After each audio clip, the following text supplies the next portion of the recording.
지난주에 이어서 제가 진짜 정말 삼고초려해서 또 모셨습니다.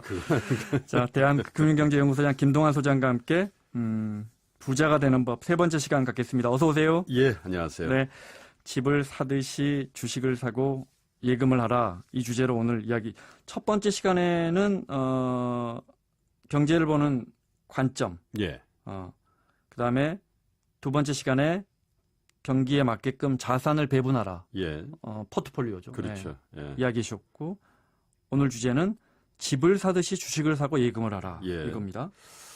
자, 이제 경제를 어떻게 볼 것인가, 또 경기를 어떻게 인식할 것인가, 그리고 그 경기에 맞춰서 자산을 배분한다까지 이제 하셨는데, 그 다음에 이제 구체적으로 이제 실행을 해야 되지 않겠어요? 그 자산 배분된 비율대로 주식도 사시고, 뭐 예금도 하시고, 이렇게 하셔야 될 텐데, 근데 우리 한 가지 좀 말씀드리고 싶은 거는, 주식 사실 때 우리 청취자 여러분 어떻게 하시는지 한번 생각 한번 해보시죠. 저번에도 김원장 기자가 엘리베이터에서 누구 만나서 뭐 이렇게 산다고 그러는데 사실은 집 사실 때 얼만큼 고민하시는지 한번 생각해 보시라고요. 물론 집이 주식보다는 훨씬 비싸잖아요. 더 비싸기도 하거니와 네. 또 거래도 어렵기도 한 그런 측면도 있습니다만은 얼마나 많은 고민들을 하시나요? 그리고 그 동네도 가보고 제가 미국에 살 때 이런 얘기를 들은 적이 있습니다. 리얼터 그러니까 부동산 중개업자한테 네. 저도 집을 사본 경험이 있는데 미국에서 집 살 때 최소한 100채의 집을 봐라. 이런 얘기들을 하더라고요. 네. 왜냐하면 한국은 아파트가 다 규격화돼 있고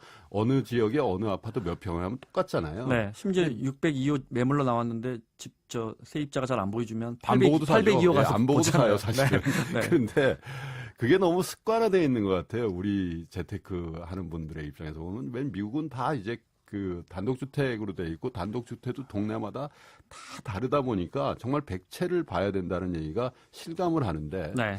그만큼 이 주택을 살 때 고민도 많이 하고 하물며 우리가 자동차를 살 때도요. 그 자동차의 옵션이 뭐가 있는지 또 할부 조건은 어떤지 하물며 이거 중고로 팔 때는 얼만큼 손해를 봐야 되는지에 대해서도 다 고려하잖아요. 그죠? 네. 연비는 어떤지. 근데 주식 살 때는 자동차보다 더 많은 돈을 투자하는데도 불구하고 그래? 그리고 덜컹 산단 말이에요. 그게 뭐 네. HTS 같은 이게 거래 편리성 때문에 그런 분도 물론 있겠습니다만은 네. 이거 언제나 팔 수 있고 또 그 잠재의식 중에는요.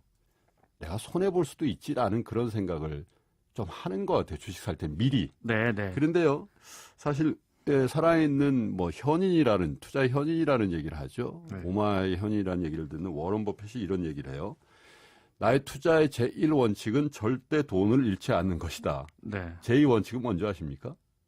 유명한 말이죠, 이거. 네. 1원칙을 잊지 않는 것이다. 네. 그러니까 사실은 그 투자를 100m 달리기라고 생각하지 마시고요. 마라톤이라고 생각하시면 어떻게 보면 안 읽고 잘 버티면 굉장히 큰 수익을 올릴 기회가 분명히 오거든요. 네. 예, 그래서 사실은 그 주식 투자를 하던 뭐 예금을 하던 간에 정말 좀 신중했으면 좋겠다. 네. 그냥 카더라 하더라에 휩쓸리지 말았으면 좋겠다는 말씀을 뭐 좀 드리고 싶네요. 네. 그 박원갑 그 박사님 설명도 그런 거예요. 거긴 부동산 하시는 분이잖아요. 예. 뭐 주가가 부동산보다 훨씬 더 통계적으로 많이 올랐는데 지난 예. 몇십 년 동안 항상 주가가 더 오르는데 왜 수익률은 떨어지느냐? 예. 보면 집은 한 번 사면 팔기가 쉽지 않잖아요.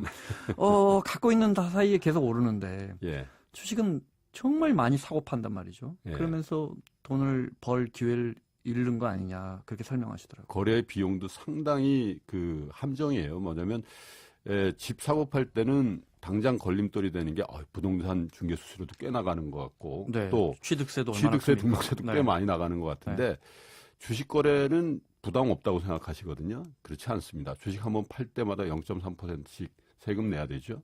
거래 수수료 많이 낮아진다고 해서 회전율이 높아지면 그거 누적적으로 한 10년 우리가 집 보유 기간을 평균 한 10년 잡으면 10년 동안 주식에서 계속 거래를 하면 아마 취등록세나 이 부동산 중개 수수료보다 훨씬 더 많은 세금과 수수료를 내게 돼 있습니다. 네. 그래서 중요한 게 이제 시기를 분산해야 한다. 예. 한 방에 그냥 사는 그게 이제 왜 그러냐면 그걸 이제 심리적으로 분석을 해보면 공포와 탐욕 때문에 그래요. 왜냐하면 내가 어떤 종목이라든지 어떤 자산을 편입할 때 굉장히 급해지는 이유는 내가 지금 안 사면 이거 내일 되면 몇 % 올라 있을 것 같다는 생각을 하게 되거든요. 또 팔 때도 마찬가지죠. 뭔가 이 공포감이 들어서 팔려고 하는데 지금 안 팔면 내일 되면 정말 폭락해 있을 것 같다라는 그 공포감이거든요. 근데 네, 네. 사실 사람이 이 공포감이라든지 탐욕을 이길 재간이 없습니다. 네. 그래서 그냥 기계적으로 분산해서 그 시기를 나눠서 사고 팔면은 확률적으로 이 탐욕과 공포를 그래도 좀 이길 수 있는 방법이 있지 않겠나 그런 생각을 하는 거죠. 그래서 네. 절대 주식이나 자산을 취득하실 때 부동산이야 뭐 그럴 수 없겠습니다만은 네. 특별히 주식을 사실 때 절대 하루 한날 한시에 사는 버릇은 좀 고쳐졌으면 좋겠다. 네. 아무리 좋아 보여도요. 시기를 좀 나눠서 사시고 아무리 불안하셔도 네. 시기를 좀 나눠서 파시는 게 네. 경험적으로 보면 그 공포와 탐욕을 좀 이기는 방법이다 이렇게 말씀드리고 싶네요. 이렇게 구체적으로 전문가분들이 사실은 김동완 소장님뿐만 아니고 많은 전문가분들이 이걸 권장하시는데도 개인 투자자는 잘 안 지킵니다. 네. 그래서 또 잃고요. 네. 예. 공포와 탐욕을 우리가 어떻게든 거기서 그런 쪽으로 좀 벗어나건 안전한 투자를 해보자. 예. 시기를 사고 파는 시기를 분산하는 방법 말고 또 뭐가 있을까요? 그래서 결국은 뭐 가치를 보는 이제 습관을 들이셔야 되는데 뭐 어르신들이 이런 얘기하죠. 세상에 뭐 가격 싸고 좋은 게 어딨냐 이런 말씀하시면 사실 투자라는 건 그거 있다라고 전제를 하고 하는 거거든요. 네. 근데 이제 우리가 너무 가격을 많이 보는 것 같아요. 예를 한번 들어볼까요?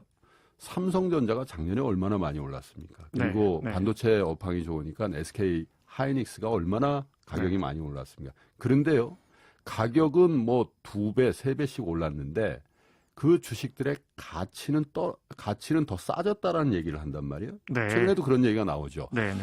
하이닉스의 주가 수익 비율, 그러니까 PER이라고 하죠. 네, 네. 수익 대비해서 주가가 얼마나 고평가냐, 네. 저평가냐를 따졌을 때 하이닉스 주가는 1년 전에 비해서 굉장히 많이 올랐는데 네, 네. 그 PER은 오히려 떨어져 있어요. 네. 왜냐하면 하이닉스가 벌어들이는 수익이 훨씬 더 빨리 주가보다 빨리 늘었기 때문이죠. 네, 네. 그런데 우리는 하이닉스 작년 대비해서 2배나 올랐는데 이렇게 생각한단 말이죠.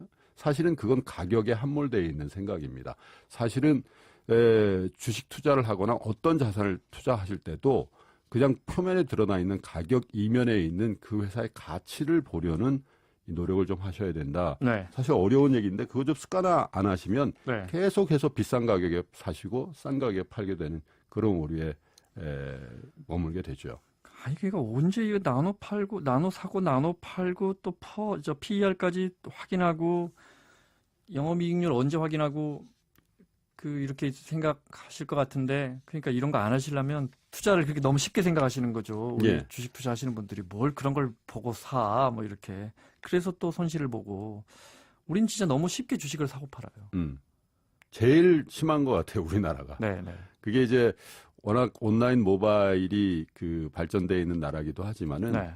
제가 초반에 말씀드렸습니다만은 주식은 투자인데 기본적으로 우리나라는 너무 투기적인 그러니까 매매 차익에 대한 굉장히 강한 집착이 있는데 그게 왜 그러냐면 구조적으로 그렇게 되어 있습니다. 우리나라 배당 수익률, 배당 성향이 전 세계에서 거의 꼴찌 수준이거든요. 네. 사실은 미국 사람들은 선진국 사람들은 주식을 사면 이거 보유하면 이자보다 배당이 더 많이 나온다라는 그런 인식들이 우리나라보다 훨씬 강해요. 네. 그런데 네. 우리는 사실 최근에 배당철 아닙니까? 네. 아마 집에 가시면 주식 투자하시는 분들 편지 날라와 있는데 네.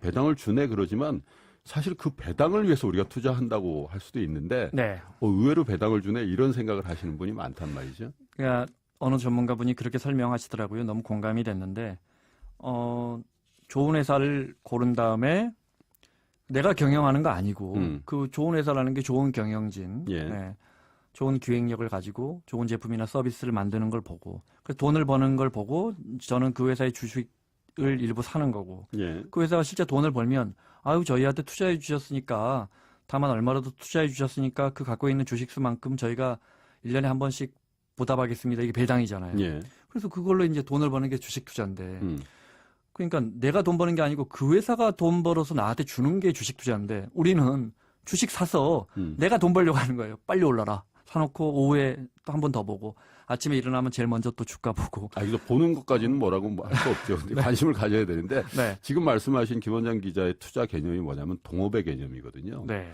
사실 동업의 개념. 네. 예를 들면 삼성전자가 그 셀룰러 폰, 그러니까 그 모바일 폰을 만들기 시작한 지 한 20년 됐잖아요. 네. 네.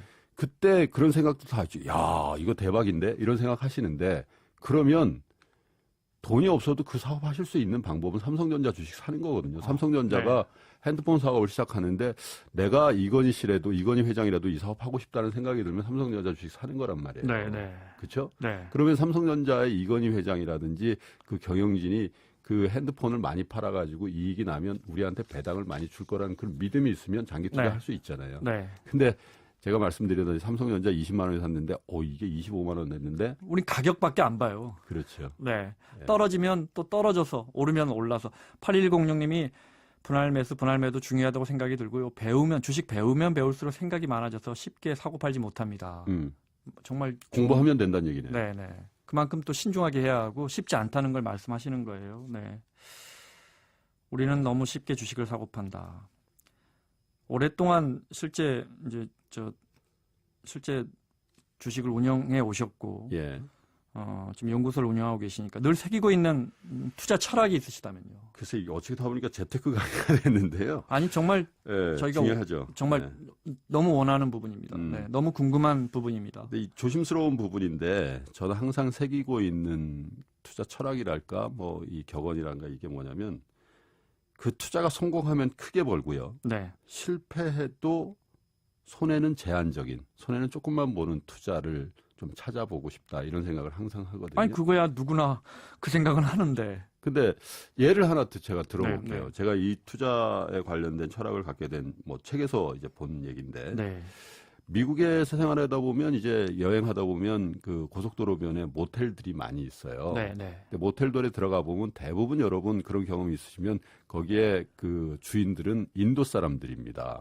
네. 근데 미국의 인도 사람들의 인구 비율이 한 1% 정도밖에 안 되거든요. 네. 근데 그 미국의 모텔 산업의 한 절반 정도를 경영하는 사람들이 인도 사람들이에요. 네.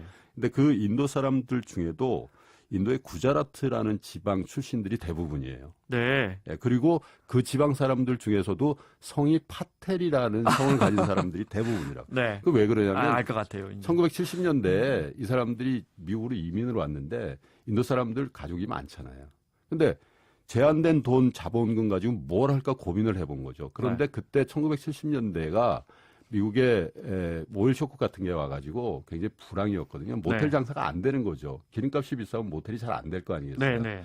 그래서 굉장히 싼 가격에 은행에서 차압이 돼 있는 모텔을 하나 산 거예요. 네. 근데 이 사람들 보니까 굉장한 메리트를 느낍니다. 왜냐하면 이민 왔으니까 가족이 많으니까 어디 자야 될 거 아니에요. 네. 숙박비가 필요할 거 아니에요. 근데 모텔을 사면 방이 여러 개, 방이 비어 있으니까 거기 숙박이 되죠. 네. 사람들이 많으니까 거기에 뭐 요리사부터 시작해서 립세션에서 다 가족들이 하잖아요. 그 사람들 사실 미국 주류 사회에 취업이 안 되거든요. 네. 근데 취업도 되고 주거비도 해결이 되면서 또 하나 뭐 거기서 사니까 교통비가 오일 쇼크가 됐으니까 기름값이 비싸졌을 거 아닙니까? 네. 이렇게 되다 보니까 인근에 있는 백인들이 하고 있는 모텔보다 훨씬 더 싼 가격에 방을 놓을 수가 있는 거죠. 시장을 다 장악해 버리는 겁니다. 네. 그러면 이 인도 사람들이 만약에 이 모텔 산업에서 실패하면 얼마를 실패했겠냐? 그 제한된 그 돈만 실패하는 거예요. 네. 그래서 그게 이제 하나 둘씩 인수를 하다 보니까 미국 전역에 이 모텔의 절반 가량을 이 구자라트 출신의 파텔 가문에서, 가문이라고 하긴요 그렇지만 네. 그 사람들이 다 장악하게 저기서 됐는데. 삼촌이 하는 거 보고 조카가 또 이쪽에서 하고 그렇죠. 그 경영 노하우 보고 이렇게 하고 말씀하신 것처럼 성공하면 크게 벌 수도 있지만 실패해도 조금밖에 손해 안 보는. 어차피 직업을 가졌어도 되는, 직업을 가진 거고 또 숙박이 해결되는 거지. 그런데 이런 것들이 이런 사회에 70년대나 가능하다라고 생각하시는 경우가 많아요. 그런데 제가 이런 사업의 이런 비즈니스를 한번 같이 할 수 있는 기회가 언젠가 이렇게 생각해 보면 위기 국면에 이런 사업을 할 수 있습니다. 네. 예를 들면 우리 조선업, 제가 첫 번째 시간에 말씀드렸잖아요. 조선업이 굉장히 어렵다는데 조선업 안 망하거든요. 네. 전 세계가 이 수출 수입을 하는 한 배는 만들어야 되거든요. 경쟁력 갖고 있고. 근데 삼성중공업 말씀을 한번 드렸는지 모르겠는데 작년 말에 삼성중공업 시가총액이 2조 5천억 정도였습니다. 전체 주식을 다 사는데. 네. 그러면 삼성중공업의 순자산 가치에 비해서 한 40% 정도밖에 안 됐거든요. 네. 예를 들면 그 그렇게 어려워졌다고 해도 그 산업이 위기 네. 아니면 전체 경제가 위기 국면에 오면 인도 사람들이 모텔을 사서 성공했던 것처럼 망하면 얼마 안 망하고 네. 수익이 나면 크게 나는 그런 비즈니스를 동업을 할 수 있는 주식 투자의 기회가 온다 이런. 누구나 버핏도 그런 이야기를 많이 하죠. 위기에 이제 기회가 온다. 이제 저점이라는 건 누구도 알지만 사실 지금 저희가 저점을 경험한 지 몇 년 돼서 그렇지 제가 뚜렷하게 기억하는데 저점 때 자산에 대한 인식은 지금과 너무나 다릅니다. 너무너무 저 같은 경제를 구경하는 사람 입장에서는 너무 신기한 게 그 부분이거든요. 부동산을 예를 들면 지금은 누구나 사려는 시점에서 접근하지만 불과 4, 5년 전엔 전부 팔려는 시점에서 접근하거든요. 아유, 저거는 7억 했던 아파트인데 지금 뭐 6억도 안 하니까 예. 사는 게 어때요? 이렇게 이야기하면 아유, 지금 누가 이제 아파트 사는 시대는 끝났어라고 불과 4, 5년 전에 대중들은 다 그렇게 인식하고 있었단 말이죠. 저점에서 무슨 자산을 산다는 게 쉽지 않아요. 이런 말씀을 한 가지 더 드리고 싶어요. 네. 왜냐하면 위기 국면을 언제까지 기다리겠냐 이런 말씀들을 하실 수 있잖아요. 네. 그런데 사실 인더스트리를 다 이렇게 공부하고 연관해서 공부를 하다 보면 다른 산업은 정상적이거나 더 발전하고 있는데 네. 없어서는 안 될 산업이 어떤 경쟁이라든지 특수한 환경 때문에 굉장히 저평가되어 있는 국면에 들어올 때가 있거든요. 네. 지금 반도체가 얼마나 잘 나갑니다. 근데 한번 생각해 보십시오. 90년대 말, 2000년대 초 중반까지 반도체는 전 세계적으로 치킨 게임을 했잖아요. 네. 우리 하이닉스가요 거의 망할 뻔했습니다. 네. LG가 살려도 안 사가지고. SK가 거죠. 네. SK가 거의 10년 전에 그 하이닉스를 샀는데요. SK가 산 이후에 굉장히 어렵기도 했고 투자를 더 많이 했습니다만 네. 작년 기준으로 분기 수익이면 그 SK가 하이닉스 산 가격 다 나왔거든요. 네. 그러니까 사실은 굉장히 화랑 국면을 우리가 보고 있는 산업이라도 불과 10년 전만 하더라도 굉장히 어려운 환경에 있었다. 특히 경기에 관련된 산업들은 항상 그렇게 업다운이 있다라는 얘기죠. 그래서 네. 망하지 않는다라는 전제 조건이 그런 확신이 있으면 제가 말씀드렸다시피 그 경기의 사이클을 한번 타면 굉장히 큰 수익이 날 수 있는 그런 산업에 대해서는 저점에서 한번 고려해보는 방법인데 작년 말 같았으면 우리나라 조선업이 그런 상황이었다 이런 생각이 듭니다. 그리고 지금 조선업 주가는 많이 올랐습니다. 예. 김동환 대한금융경제연구소장과 함께 오늘은 집을 사듯이 주식을 사고 예금을 하라 들어봤습니다. 고맙습니다. 네, 고맙습니다.